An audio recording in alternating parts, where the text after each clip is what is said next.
पढ़ेंगे revocation of proposal और rejection of proposal and revocation of proposal and method of rejection और revocation of proposal. तो आइए सबसे पहले हम शुरुआत करते हैं रिवोकेशन ऑफ प्रपोजल का क्या मतलब है। कि जो भी हम प्रपोजल या प्रस्ताव किसी पार्टी के समक्ष रख रहे हैं तो उस प्रस्ताव को, उस प्रपोजल को, उस ऑफर को हम एक तरीके से विड्रॉल कब तक कर सकते हैं, उसको रिवोक कब तक कर सकते हैं, उसका खंडन कब किया जा सकता है। रिवोकेशन या उस प्रस्ताव का जो विड्रॉल है, वापस है, हम तब तक ले सकते हैं जब तक कि उस प्रस्ताव पर स्वीकृति नहीं मिल जाती।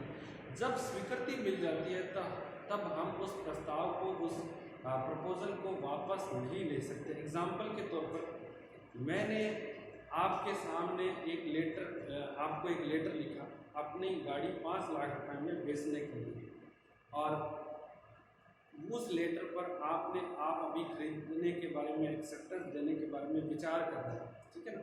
तो आप जब विचार कर रहे हैं उस प्रोसेस में मैं अपने ऑफर को वापस ले सकता हूँ कि मुझे अपनी गाड़ी बेचना ही नहीं, मैं कैंसिल कर सकता हूँ अपना जो ऑफर है उसको, ठीक है ना। बट इस केस में यदि आप मुझे एक्सेप्टेंस दे देते हैं, आप गाड़ी खरीदने के लिए तैयार हो जाते हैं, अपनी जो स्वीकृति है वो मेरे तक पहुंचा देते हैं, तब मैं उस ऑफर को रिवोक नहीं कर सकता, उसको विड्रॉल नहीं कर सकता, ठीक है ना। तो रिवोकेशन ऑफ ऑफर तभी किया जा सकता है जब communication of acceptance engaged proposal complete नहीं हुआ, प्रस्तावक के विरुद्ध स्वीकृति का संवहन नहीं किया गया है, तब तक ऑफर को रिवोक किया जा सकता है। अब उसके बाद जो नेक्स्ट है रिवोकेशन और रिजेक्शन ऑफ प्रपोजल। देखिए रिवोकेशन है ऑफर का या प्रपोजल का, वो किसके द्वारा किया जाता है, जो ऑफरर हिमसेल्फ, ठीक है ना। जैसे मैंने ऑफर किया आपको अपनी गाड़ी बेचने के लिए, तो जो ऑफर है वो विड्रॉल करना, रिवोक करना वो मेरा अधिकार है। मैं स्वीकृति मिलने से पहले उस ऑफर को रिवोक कर सकता हूँ, एक तरीके से कैंसिल कर सकता हूँ, ठीक है ना। तो रिवोकेशन ऑफरर के द्वारा किया जाता है, और जो ऑफर या प्रपोजल का रिजेक्शन है वो एक्सेप्टर के द्वारा किया जाता है, ठीक है ना, या ऑफरी के द्वारा किया जाता है। यानी जिस व्यक्ति के सामने हम ऑफर रख रहे हैं, प्रपोजल रख रहे हैं, वही व्यक्ति उस प्रपोजल को, उस ऑफर को रिजेक्ट कर सकता है, ठीक है ना।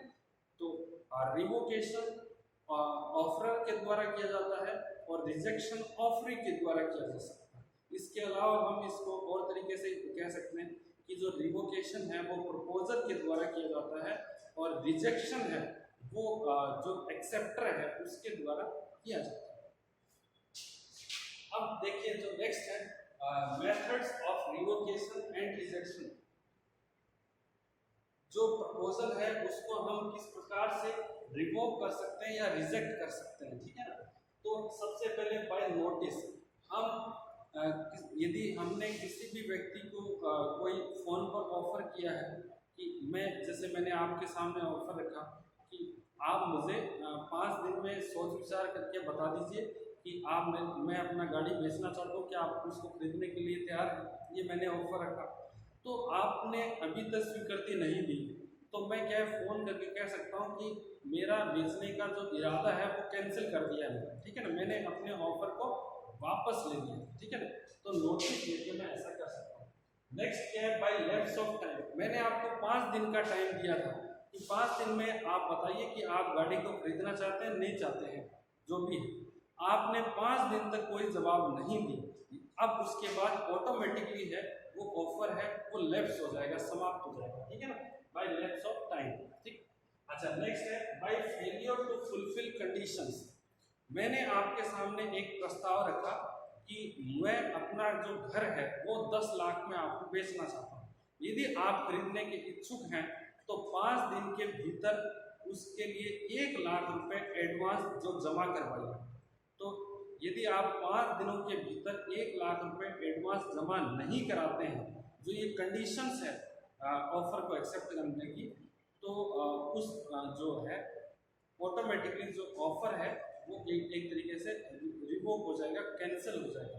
इसका एक एग्जांपल और भी है, आपके घर पर शादी वगैरह है, कोई सेलिब्रेशन है, आप हलवाई को बुक करते हैं, हलवाई कहता है आपने बात कर ली कितना मिठाई बनाना है ये सब, तो हलवाई के द्वारा जो आपको कहा जाता है यदि आप एग्री हैं हमसे काम करवाने के लिए तो आप उसके लिए कुछ एडवांस मनी, कुछ साई वगैरह दीजिए।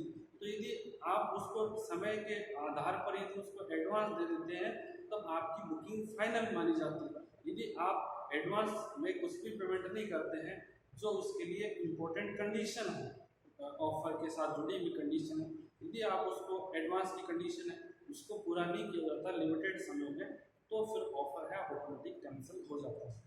नेक्स्ट है बाय डेथ और इनसैनिटी ऑफ प्रपोजल।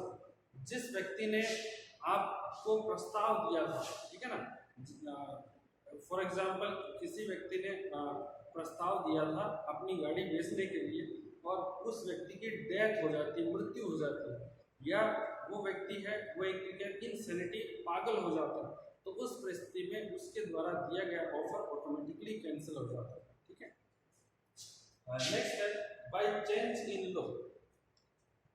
मैंने जैसे कोई व्यापारी, बिहार का कोई व्यापारी है और उसको क्या है एक ऑफर दिया कि मैं मेरे खेत में जैसे 50 क्विंटल गेहूँ पैदा हुई है, फसल हुई है 50 क्विंटल गेहूँ की, मैं बेचना चाहता हूँ और मैंने ऑफर रखा। और अभी तक क्या है ऐसा रूल है कि हम अपनी जो गेहूँ की फसल है कहीं पर भी बेच सकते हैं, भारत में कहीं हम स्वतंत्र हैं, लेकिन बिहार गवर्नमेंट ने बैन लगा दिया कि भाई बाहर से कोई व्यक्ति गेहूँ नहीं खरीद सकते, केवल बिहार में जो गेहूँ पैदा हुए उसी का यूज कर सकते। तो ऐसी परिस्थिति में मेरे द्वारा दिया गया जो ऑफर है वो ऑटोमेटिक कैंसिल हो जाता है। नेक्स्ट है by counter offer. Counter offer एक तरीके से प्रति प्रस्ताव। मैंने आपको ऑफर किया कि मैं अपनी गाड़ी 5 लाख रुपए में बेचना चाहता हूँ, आपने मुझे काउंटर ऑफर किया, उस पर ऑफर दिया कि आपने मुझसे कहा कि मैं आपकी गाड़ी 5 नहीं 4 लाख में खरीदना चाहता हूँ, क्या आप बेचेंगे? तो एक प्रकार से जो ओरिजिनल ऑफर था वो समाप्त हो गया, उसकी जगह नया है काउंटर ऑफर बन गया। तो काउंटर ऑफर के द्वारा भी हम ओरिजिनल ऑफर को समाप्त कर सकते हैं। नेक्स्ट है by destruction of subject matter.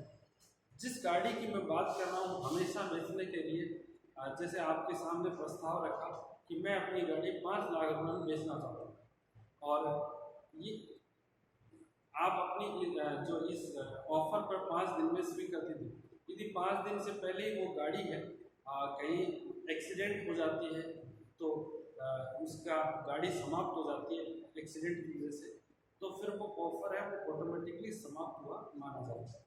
Next है बाय रिजेक्शन ऑफ ऑफर।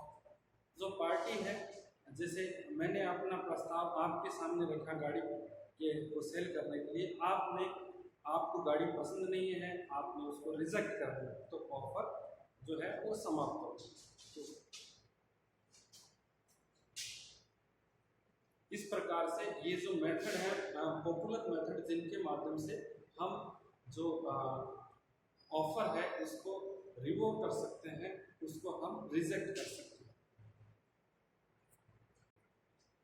अब हम पढ़ेंगे रिवोकेशन ऑफ एक्सेप्टेंस, यानी जो स्वीकृति है उसका खंडन हम किस प्रकार से कर सकते हैं, कब हम कर सकते हैं। ठीक है, तो देखिए रिवोकेशन ऑफ ऑफर है वो या सॉरी जो एक्सेप्टेंस है, रिवोकेशन या जो स्वीकृति का जो खंडन है वो हम स्वीकृति को कम्युनिकेट करने से पहले कर सकते हैं। एग्जाम्पल के तौर पर जैसे मुझे कोई किसी ने ऑफर दिया, ठीक है ना, कि कोई व्यक्ति अपना गाड़ी है वो बेचना चाहता है और मेरे को ऑफर किया है, तो मैंने मन बना लिया और मैं उसकी जो स्वीकृति है वो एक लेटर के माध्यम से भेज रहा हूँ। तो देखिए वो लेटर डिस्पैच करने से पहले, एक्सेप्टेंस लेटर डिस्पैच करने से पहले मैं अपना जो एक्सेप्टेंस का जो इंटेंशन है, जो डिसीजन है वो चेंज कर सकता हूँ, बदल सकता हूँ।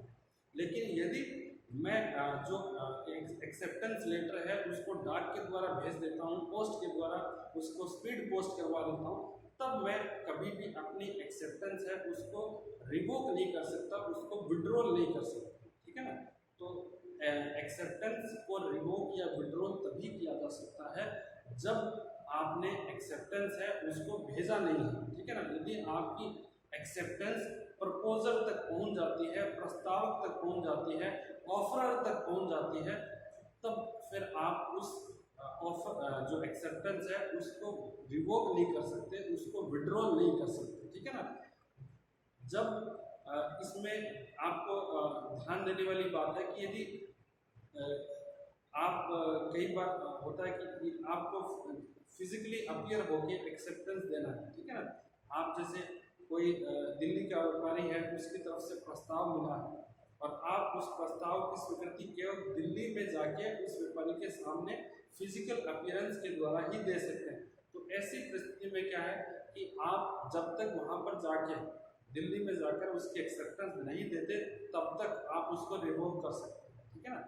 लेकिन जब आप उसकी स्वीकृति लेटर के माध्यम से भेजते हैं, पोस्ट के माध्यम से भेजते हैं, डाक के माध्यम से भेजते हैं, तो उस केस में क्या है कि जो पोस्ट है या एक्सेप्टेंस लेटर जो आप डाक में भेज रहे हैं स्पीड पोस्ट करवाने के लिए, तो स्पीड पोस्ट करवाने से पहले आप अपना इरादा बदल सकते हैं एक्सेप्टेंस के बारे में। लेकिन जो ही स्पीड पोस्ट करवा दिया फिर आप अपना जो एक्सेप्टेंस है वो वापस नहीं ले सकते, उसको रिवोक नहीं कर सकते। अब चाहे वो लेटर है अगले के पास 10 दिन लेट पहुंचे या 15 दिन लेट पहुंचे, ठीक है ना।